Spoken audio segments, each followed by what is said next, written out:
সুচিত্রা সেনের কন্যা মুনমুন সেন মায়ের মতন বড় মাপের অভিনেত্রী হতে না পারলেও খুব অল্প সময় নিজের পরিচিতি গড়েছিলেন সিনেমা জগতে।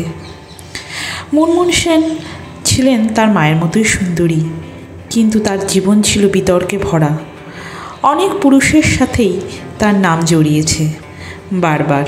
তার সত্ত্বেও ভরত দেববর্মাকে কেন বিয়ে করেন সেটাই প্রশ্ন। তার মধ্যেই প্রথমে আসি পাকিস্তানি ক্রিকেটার ইমরান খান। কারণ যখনই ভারত পাকিস্তানের ম্যাচ হতো মুনমুন সেনকে মাঠে উপস্থিত থাকতে দেখা যেত, যদিও তাদের বন্ধুত্বের কথা কেউই স্বীকার করেননি। তারপরে বলিউডে একের পর একজনের সাথে তার নাম জড়ায়। তাদের মধ্যে রয়েছেন জ্যাকি শ্রফ, শেখর সুমন ও বাংলার অভিনেতা ভিক্টর ব্যানার্জি। এমনকি ছোটে নবাব সাইফ আলি খানের সাথেও তার প্রেমের সম্পর্কের নাম জড়িয়েছে। মুনমুন সেন তার বান্ধবীকে ডেট করছিল ত্রিপুরার রাজ পরিবারের উত্তরাধিকার ভরত দেববর্মা।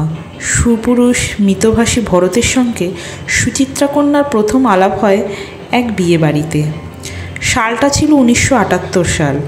মিস ক্যালকাটা নাসরিন আলীর বান্ধবী হিসেবেই প্রথম পরিচয় মুনমুন ভরতের।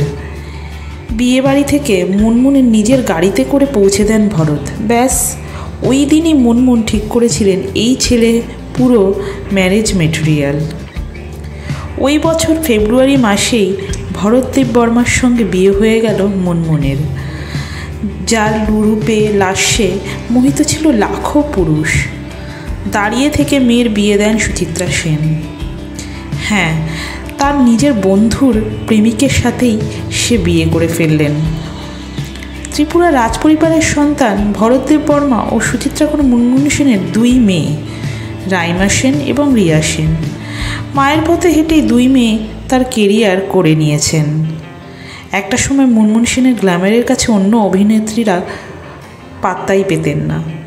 তবে ব্যক্তিগত জীবনে দায়িত্বশীল স্ত্রী ও মায়ের দায়িত্ব পালনে তিনি পিছপা হননি।